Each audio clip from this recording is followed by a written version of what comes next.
সন্তান খাবার খাওয়ার সময় দুইটি আদব শিক্ষা দিলে সন্তানের কপাল খুলে যাবে। আমরা পিতামাতা যারা আছি, আমরা প্রত্যেকটা সন্তানকে ছোট্টবেলা থেকেই সুন্দর শিক্ষা দেওয়ার চেষ্টা করি, তাদেরকে আদব শেখানোর চেষ্টা করি। তাদেরকে খাবার খাওয়ার সময় দুইটি আদব শিক্ষা দিবেন।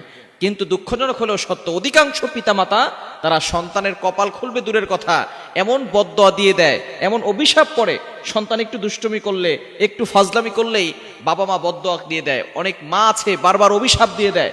যেই মা 10 মাস 10 দিন পেটে ধারণ করেছে, সেই মাই যখন সন্তান একটু দুষ্টুমি করে তখনই সন্তানের উপর অভিশাপ করে। খবরদার, মায়ের দোয়া যেমন কবুল হয়, মা বদদোয়া দিলে সাথে সাথে আল্লাহ তাআলা সেই বদদোয়া কবুল করে নেন।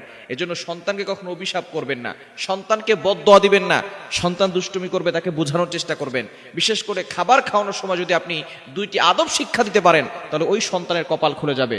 নাম্বার 1 নাম্বার হচ্ছে, আপনার ছোট্ট বাচ্চা যখন খাবার খাবে, তার খাবার যদি তার প্লেট থেকে অথবা যেই বাটিতে খাবার খাচ্ছে সেখান থেকে যদি পড়ে যায়, তাহলে তাকে সেই খাবারটা উঠিয়ে খেতে বলবেন।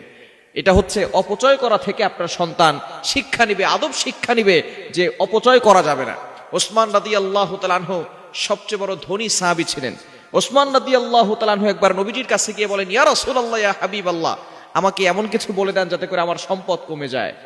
ওসমান রাদিয়াল্লাহু তাআলা আনহু এই কথা বলার পরে নবীজি সাল্লাল্লাহু আলাইহি ওয়াসাল্লাম বললেন, তুমি উটের পিঠে খাবার খাবে। এবার ওসমান রাদিয়াল্লাহু তাআলা আনহু কিছুদিন পরে এসে বললেন, ইয়া রাসূলুল্লাহ, ইয়া হাবিবাল্লাহ, কি আমল বলে দিলেন, এখনো তো আমার সম্পদ কমে নাই, শুধু বাড়তেই আছে। আল্লাহু আকবার, সম্পদ শুধু বাড়তেছে। নবীজি বলেন, ওসমান, তুমি যখন খাবার খাও উটের উপরে উঠে, তখন যদি খাবার নিচে পড়ে যায় তখন তুমি কি করো? বলে, সেই খাবার যখন নিচে পড়ে যায় আমি উটের উপর থেকে নেমে তারপরে খাবার সেটা উঠিয়ে তারপরে আমি খেয়ে ফেলি, আমি অপচয় করি না। নবীজি সাল্লাল্লাহু আলাইহি সাল্লাম বলেছেন, তুমি যে অপচয় করো না, আল্লাহর শুকরিয়া আদায় করো, এজন্যই আল্লাহ তাআলা তোমার সম্পদকে আরো বাড়িয়ে দিয়েছেন। সুতরাং সন্তানকে অপচয় করা থেকে দূরে সরিয়ে রাখবেন।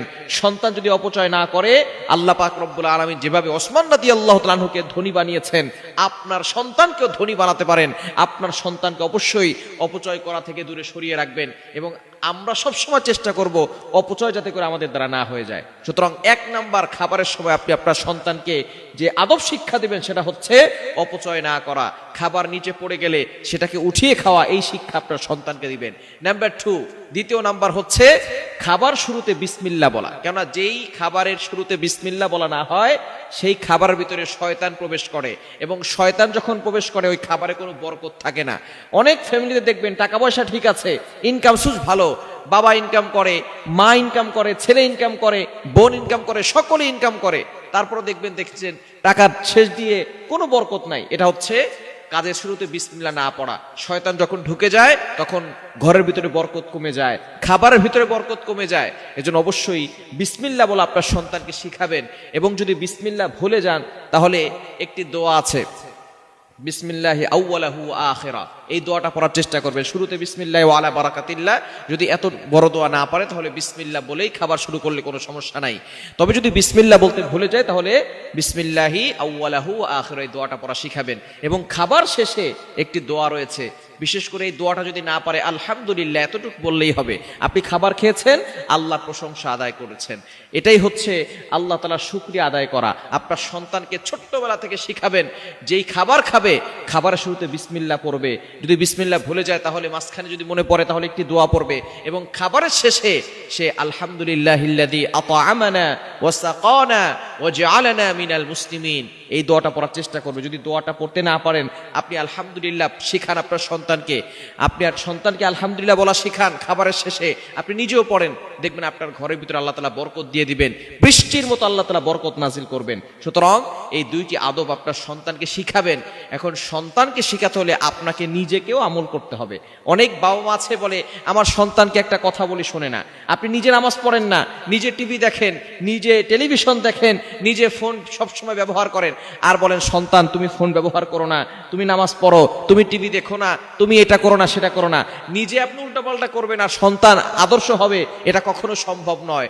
সন্তানকে আদর্শ বানাতে চাইলে অবশ্যই পিতামাতাকে আগে আদর্শবান হতে হবে। পিতামাতা যদি আদর্শবান না হয়, পিতামাতা যদি সঠিক শিক্ষা নিজের ভিতরে না নেয়, তাহলে কিন্তু সন্তান আদর্শ সন্তান হয় না। এজন্য বাবা মাকে আগে ভালো হতে হবে। সন্তানের সামনে মোবাইল বেশিক্ষণ চাপবেন না, সন্তানের সামনে ঝগড়া করবেন না, গালিগালাজ করবেন না, মিথ্যা কথা বলবেন না, সন্তানকে সুন্দর শিক্ষা দিবেন। আপনার থেকেই আপনার সন্তান শিখবে, আপনি হচ্ছেন আপনার সন্তানের আইডল। সুতরাং আপনি যদি উল্টাপাল্টা করেন, সন্তান উল্টাপাল্টাই শিখবে। এজন্য সন্তানকে ছোট্টবেলা থেকে সুন্দর সুন্দর শিক্ষা দিবেন। সূরা কেরাতগুলো শিখাবেন, সূরা ফাতিহা শিখাবেন, সূরা ইখলাস শিখাবেন, সূরা ফালাক শিখাবেন, দুরূদ শরীফ, দোয়া মাসুরা, নামাজ পড়তে যে দোয়াগুলো লাগে এগুলো শিখাবেন এবং সুন্দর আদব শিক্ষা দেওয়ার চেষ্টা করবেন। খাবারের শুরুতে, খাবারের সময় এই দুইটি আদব শিক্ষা দেওয়ার চেষ্টা করবেন, তাহলে সন্তানের কপাল খুলে যাবে। আল্লাহ পাক রব্বুল আলামিন এই দুইটি কাজ করলে তাকে হালালভাবে ধনী বানিয়ে দিবেন। এজন্য অবশ্যই আমরা এই আমলগুলো শেখানোর চেষ্টা করব। আল্লাহ তাআলা আমাদের সকলকে এই আমলগুলো শেখানোর তৌফিক দান করেন।